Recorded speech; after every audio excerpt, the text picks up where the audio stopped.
The spreadsheet wasn't supposed to exist. I built it one night out of frustration, just to see it clearly, just to put somewhere outside my own head. That was 8 months ago, and I never deleted it. I opened it again last Sunday at 11:40 at night, and I sat there looking at 7 years of my life organized into two columns. Left column, what I had planned to do. Right column, what I did instead. The master's program I deferred in 2017. Then again in 2019. The apartment in Seattle I turned down because my mother's knee surgery landed the same week, and someone had to coordinate the care schedule. The relationship that ended because she got a job offer in Austin and I couldn't move, and when she asked me why, I didn't have an answer that didn't make me sound like a hostage.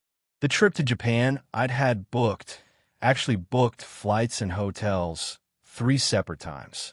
3 separate family emergencies canceled it. I stopped counting what those flights cost me to change. Every row in that spreadsheet had something in the right column. A reason, a crisis, a phone call I answered when I should have let it ring. I scrolled to the bottom. The last row was empty. No plan in the left column because I had stopped making them. I closed the laptop. I opened my calendar and I blocked out the next 3 weeks. No label, no explanation, just blocked. I didn't call my sister Rachel back about the daycare situation she'd been leaving voicemails about since Thursday. I didn't answer my mother's text about the insurance form she'd been holding for 2 weeks and somehow couldn't mail herself. I didn't drive over to my brother's place to look at his water heater, which had been leaking since the previous Sunday and had apparently not become his problem yet. I didn't cancel anything publicly. I didn't send a message to anyone. I just stopped. I went to bed. And as I lay there, I had one question that I genuinely did not know the answer to. How long before any of them noticed? I didn't set an alarm to find out. Sunday started like most of them did. Rachel had texted the night before.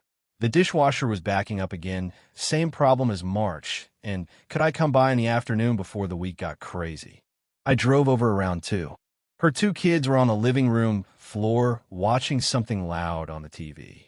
Rachel was at the dining table with her laptop open and her headphones in, mid-call, and she gave me a wave and pointed toward the kitchen. I was under the sink for about 40 minutes.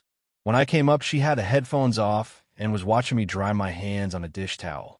"You're literally the best brother in the world," she said.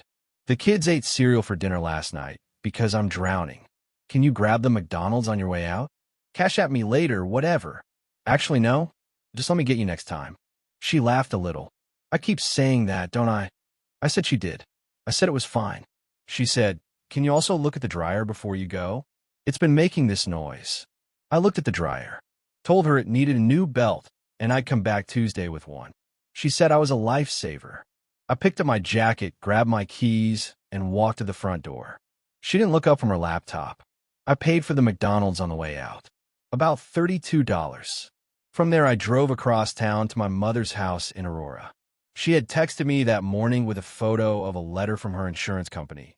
The image slightly crooked, half the text cut off. I sat down at her kitchen table and read the whole thing. It was a routine premium adjustment. Nothing required action. I told her that. She nodded and said, "I just don't understand these things since your father passed." I explained the letter once. Then I explained it again with different words. She brought me tea I hadn't asked for, and I drank it because she'd already made it. On the way out, she handed me a folded piece of paper, a grocery list. She said, "If you're going past King's Supers anyway." I got home at 9. My apartment was quiet in the way it always was, boxes stacked along the far wall of the second bedroom. Same ones from when I moved in 3 years ago that I kept meaning to deal with. I had a personal project on my computer, something I'd started 17 months earlier, a structural modeling system I was building on my own time because I actually wanted to. I hadn't touched it in 6 weeks. I sat down at my desk and opened the laptop. I pulled up the project file. I looked at it for a few seconds. Then I opened a blank spreadsheet instead. I don't fully know why. I just started typing. Dates, decisions, what I had planned and what actually happened, and what was in the space between.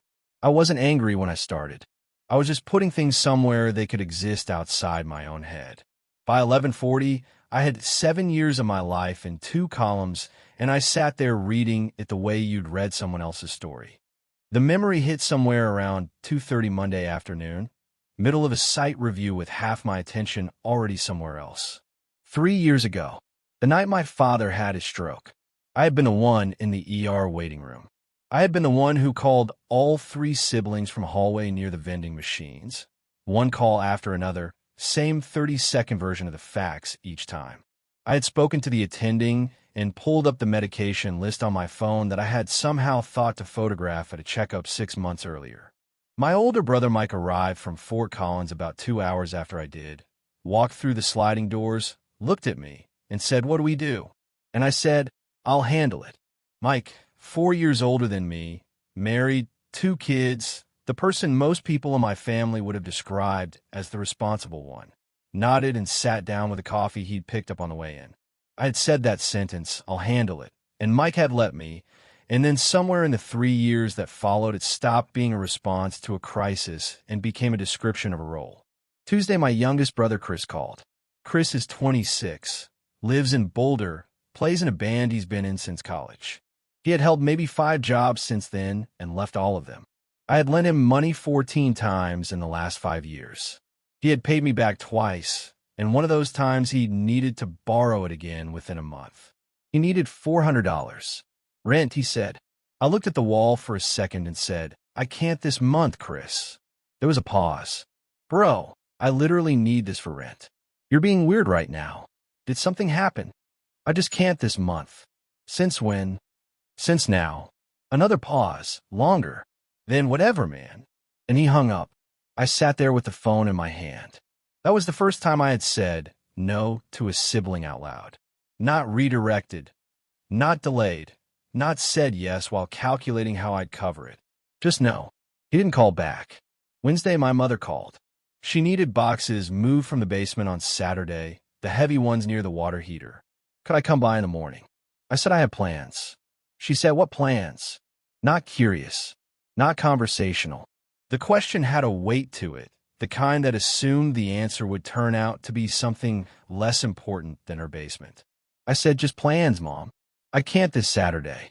She was quiet for a moment. Then, "Okay, honey, I'll figure it out." She hung up. I put the phone down and thought about how that had gone. 2 days, 2 conversations, 2 people who had never heard me say no, and neither one had followed up. Nobody had called back to negotiate. Nobody had escalated. The situation had simply moved forward without me, and the world had not ended. The quiet after both calls felt unfamiliar in a way I hadn't expected. Thursday came, and I didn't drive to Rachel's. I had told her Tuesday. Tuesday came, and I didn't go either. By Thursday, she hadn't texted once to ask where I was or whether I was still coming. Not a single message. I bought the dryer belt anyway. I don't know why. I drove past the hardware store on my way home from work, went in, paid for it, put it in the trunk. Then I drove home and left it there. That evening, I opened my laptop and pulled up the personal project. The structural modeling system I'd been picking at for 17 months without ever getting 2 hours deep into it. I got 2 hours in that night before I looked up and realized I hadn't checked my phone once. I picked it up. There was nothing to check. No texts. No missed calls. No one needing anything. I put it back down and kept working. Friday, my mother sent a photo of another insurance letter. No message with it, just a photo. I opened it, read it, and put my phone in my pocket. Saturday morning she sent, "Adam, did you see?" I read it and put my phone back. Saturday afternoon she called. I watched the screen until it stopped. She didn't leave a voicemail. I waited through the rest of Saturday and all of Sunday for a follow-up. Nothing came. Sunday I went for a walk through Wash Park, just to be outside. It was a warm evening, families out, dogs, the whole thing. Somewhere on the far side of the lake, I did the math. 8 days since I had been to my mother's house or Rachel's. 8 days since I had spoken to any of my siblings. The boxes in Rachel's basement had not moved themselves. The water heater at Chris's was apparently still leaking. My mother had another insurance letter she didn't understand, and the world was still standing. Monday morning, Rachel posted a photo on Instagram.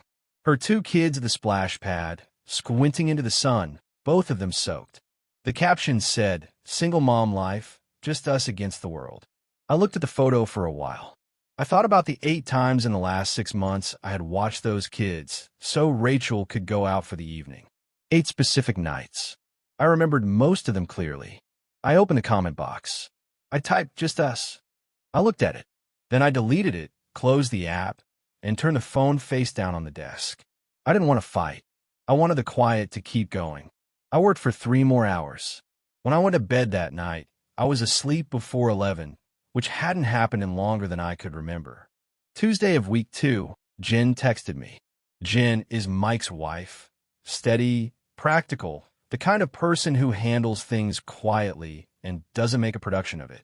Her message said, "Hey, Mike's been trying to reach you about the cabin weekend. You good?" I looked at that for a minute. Mike had not called me once in the last 2 weeks.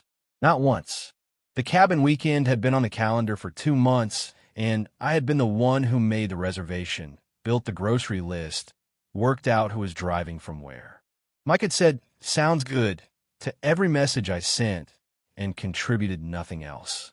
I texted Jen back. "Tell Mike to call me if he needs me." She sent a thumbs up. Mike did not call. Wednesday, my mother left a voicemail. I listened to it standing in my kitchen. She said the boys had come over to move the basement boxes, and they had broken the banister coming up the stairs. I come look at it. The boys. Mike, who is 36. Chris, who is 26. I listened to it again. Then I texted her, "I can't this week. Get a handyman, Mom. There's a service called TaskRabbit. I'll send you the link." I sent the link. She didn't reply. I sat there for a moment thinking about her standing in her kitchen, reading that message, holding the phone, not knowing what to do with it. Then I opened my laptop and kept working. Thursday, Rachel called at 4 in the afternoon. I didn't pick up. She called again 4 minutes later. Then again. At 4:18, she called a 4th time. I watched the phone and let it ring. At 4:30 a.m., text came through, "Adam, I literally need help right now. The daycare called. My car won't start, please." I called her back. She picked up, already crying, the kind of crying that had been building for a while. Her car was dead in the daycare parking lot. She had 20 minutes before she had to have the kids out of there. I said, "Call AAA. The membership is in your name." A long pause. Then I let it lapse. "Then call an Uber, Rachel. You're really not coming?" Her voice shifted, got harder under the tears. "I'm your sister. I'm the mother of your nieces. You're really going to leave me here?" "I'm not leaving you anywhere. I'm telling you what to do. You can do this." "I can't, Adam. I literally cannot." "Yes, you can. Call the Uber." I hung up before she said anything else. I sat at my desk, and my hands were shaking. Not from anger. Something closer to the feeling you get after you've done something you can't undo, and the air hasn't settled yet. I did not call her back. By the next morning, I knew she would have called Mike, called my mother, told the story the way it felt to her, that I had left her stranded in a parking lot with her kids. I knew what that story would do to the family's version of me. I had spent 7 years being the one who showed up, and I had just handed them the one afternoon I didn't. I didn't know if I could hold the line through what was coming. I wasn't even sure I was right. But I didn't call her back. Mike called at 9 Thursday night. Mike does not call me. Mike responds to things I send, shows up to things I organize, and occasionally forwards me information he needs handled. He does not call. I picked up. He started talking before I finished saying hello. Rachel was destroyed. Mom was freaking out. Chris had told him I'd been weird with him for weeks. He went through all of it in one sustained delivery, the way someone talks when they've been rehearsing in the car on the way over. I let him finish. When he stopped, I said, "I'm fine. I'm just not available right now." That's not an answer. It's the answer I have. He was quiet for a second. Then his voice changed, got quieter. "Are you depressed? Are you in trouble? Or something?" "No, Mike. I'm just tired." "Of what?" "Of being the one who picks up." He didn't say anything for a moment. Then, "Look, I get it. You do a lot for everyone. We all know that. But you can't just disappear, man. People depend on you." "Yeah," I said. "That's the part I'm thinking about." "What does that mean?" "It means I've been thinking about it for 2 weeks, Mike, and nobody noticed I was thinking about it. That's the part I'm thinking about." He said he'd call me later. He didn't call later. Friday morning, I unmuted the family group chat for the first time in 3 days. 17 unread messages. I read them in order, top to bottom, without stopping. Rachel had written 2 long messages the night before. She told the full story of the parking lot, how I'd hung up on her, how she'd had to figure it out alone with the kids standing right there. Mom had responded asking what was happening with me. Chris said I had been acting strange with him too, which he described as being out of nowhere. Mike had posted after his call with me, telling everyone I was going through something and to give me space. Aunt Diane, who lives in Colorado Springs and comes to one thing a year, had replied to say she'd been telling everyone for years that I worked too hard and carried too much. I read the whole thread. I put the phone face down on the nightstand and got dressed for work. Friday evening, I sat at my desk and thought about responding. Not to the group chat, a real message, the kind that explained everything. I thought about the spreadsheet, the 2 deferred applications, the Seattle apartment, the relationship that ended in a parking lot outside a Starbucks because I couldn't give her a straight answer about moving. I opened my phone and started typing. For sentences, and I stopped. I sat back and looked at what I'd written. I thought about what happened next if I sent it. Rachel responding defensively. Mom asking if she had done something wrong. Chris going quiet for a day and then asking for something. Mike sending a measured reply that managed the situation without engaging with any of it. Me spending the next 48 hours handling their reactions to my explanation of why I was tired of handling things. I deleted the message. I closed the app. I opened my project file. I worked until midnight and I did not look at my phone again. Rachel called Saturday morning. She didn't lead with anything. No build-up, no version of the parking lot story. Her voice was flat in a way I hadn't heard from her before, like she had burned through everything else and arrived somewhere quieter. Mom wants us all over Sunday afternoon. Mike is coming. Chris is coming. Will you come? Not sharp, not soft, just a question sitting there. I said yes. I'll be there. She said, thank you. Then, before she hung up, Adam, whatever this is, I don't want to fight. I just want to understand. Then comes Sunday, ready to listen. A long pause. Then, okay. She hung up. I sat in my apartment for a while after that. 3 weeks of silence, and it was ending. I had known it would end, just hadn't known on whose terms. I decided it was going to end on mine. Saturday night, I opened the spreadsheet for the first time since the night I made it. I read through it once, the whole thing, every row. Then I printed it.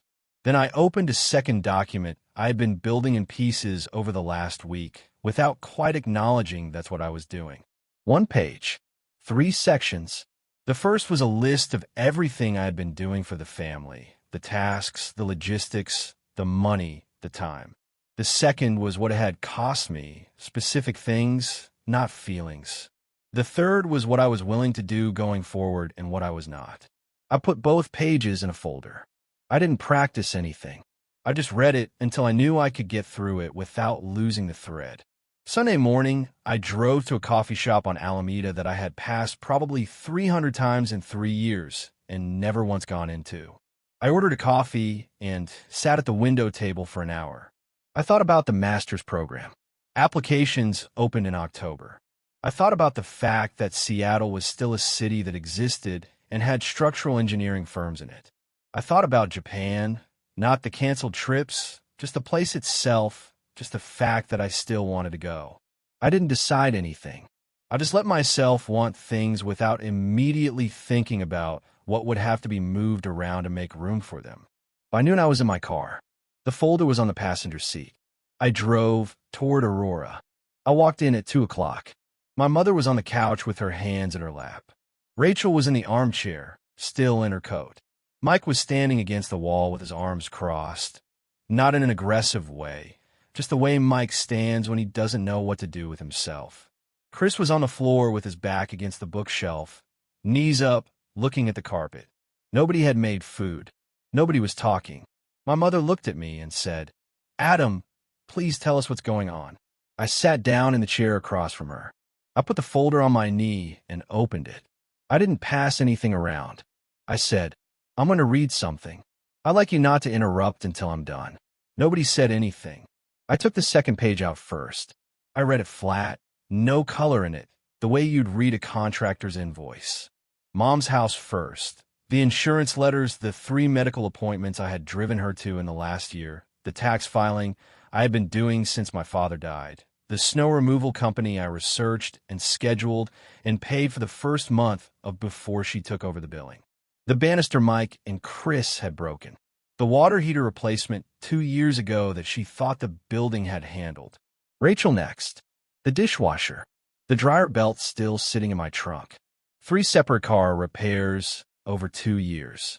The daycare emergency contact form that had my number on it as the primary. 14 weekend childcare shifts in the last 6 months. Mike. The cabin reservation, the grocery logistics, the drive schedule he had never once contributed to. His kids' birthday gifts for 2 consecutive years that Jen had thanked me for and Mike had said nothing about. The loan I had co-signed 18 months ago that I had not told anyone else in the room about because Mike had asked me not to. Chris. The 14 loans. The total. The apartment deposit 3 years ago. The flight I had taken to Los Angeles on a Friday night to pick him up after a gig went sideways, and he had no way home. I read all of it. I did not look up. When I finished, I set the page down and picked up the first one. I read the 7-year list. The master's program, deferred twice. The job offer in Seattle. The relationship that ended in a parking lot because she needed an answer about moving and I didn't have one I could give her honestly. 3 trips to Japan, booked and canceled. 17 months on a project I had touched maybe a dozen times. I looked up. I stopped 3 weeks ago. None of you noticed for almost the entire 3 weeks. I'm telling you that not to hurt you. I'm telling you because I needed to know if I was imagining how much I was carrying. I wasn't. The room was quiet for a long time. Rachel spoke first. Her voice was careful, like she was choosing every word before she let it out. Adam, I had no idea about most of this. I know, I said. That's the part. My mother's eyes were wet. She said, honey, why didn't you say something? Because every time I came close, one of you needed something, and I learned to swallow it. That's not your fault. It's just what happened. But I'm not doing it anymore. Mike pushed off the wall. What do you want from us? Nothing, I said. I want to do my own life. I'm telling you, so you're not surprised when I'm not the one picking up. From the floor, Chris said, very quietly, I'm sorry, dude. Thanks, Chris, I said. I closed the folder. Tuesday morning, my mother called. She didn't ask me to come over. She said she had found a handyman through her neighbor, a retired contractor who did small jobs for people on the block. She said he was coming Thursday to fix the banister. She said, I just wanted you to know I handled it. I said, thank you, Mom. She was quiet for a moment. Then she said, I am sorry, Adam. I think your father and I trained you into this without knowing we were doing it. You were always the one who figured things out, and we just kept handing you things to figure out. I didn't see it until you laid it all out like that. I didn't have a quick answer for that. I said, I love you, Mom. She said, I love you too. We hung up. 2 weeks later, Rachel texted and asked if I wanted to get lunch.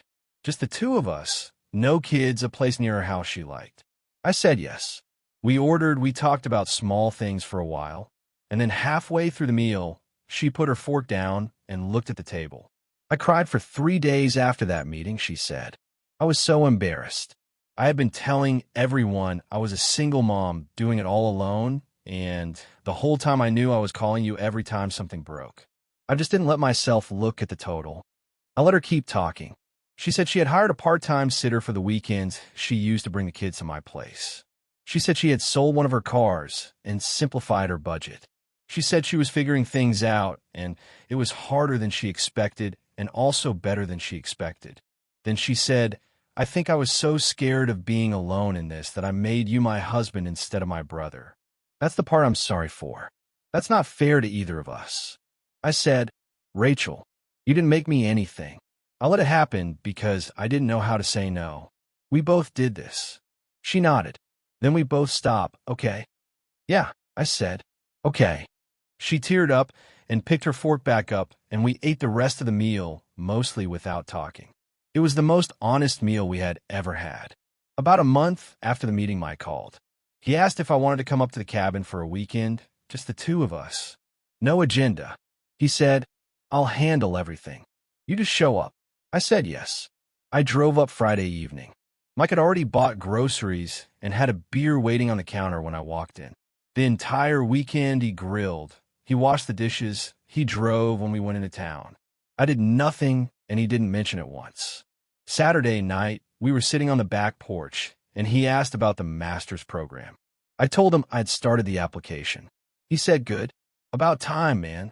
We sat there for a while after that without saying much, looking out at the trees, and I thought about how long it had taken for my oldest brother to just sit with me without needing anything from me. It was enough. 6 months later, I was at the window table. The same coffee shop on Alameda I had walked past for 3 years without going in. I had been coming every Saturday since the morning of the meeting, same table when I could get it, same order. It had become the one fixed thing in the week that was entirely mine. I had my laptop open, not a logistics email, not an insurance letter someone had photographed sideways and sent without context. The personal project, the structural modeling system I had started 17 months ago and nearly abandoned, was open on the screen. 10 weeks from finished. I knew that now because I had been working on it consistently for the first time since I built the first file. The acceptance letter was folded in the inside pocket of my jacket, hanging on the back of the chair beside me. I hadn't told anyone in the family yet. I was going to tell them at dinner Sunday. Tonight was not for that. My phone buzzed on the table. A text from Rachel. She had sent a photo of her older daughter standing in front of a science project, poster board covered in handwriting and printed diagrams, the kid grinning at the camera with one tooth missing. The caption was one line. "Did this whole thing without calling you once. Thought you'd want to know." I read it twice. I typed back. "Looks great. Tell her I said good job." I put the phone face down and didn't pick it up again. The barista came over after a while and asked if I wanted the check. I almost said I should get going. I had started to say it before I registered that nobody was waiting. No one had called. No one needed anything from me that I hadn't already agreed to. I said, "I'll take another coffee, actually. I'm staying a while." She topped me off and left. I kept working. The light through the window shifted from afternoon to early evening. The street outside filled with people walking somewhere, then thinned out. Someone at the counter laughed at something. The music was low enough that I stopped noticing it. When I finally closed the laptop and looked up, it was dark outside. I sat there for a moment with an empty mug and my jacket still on the chair beside me, the letters still in the pocket, and I thought about nothing in particular. My own day was finished. The only person who had decided how it went was me. I'm over at where silence ends. If you have ever been the one everyone leans on, drop a comment and tell me when you finally said enough.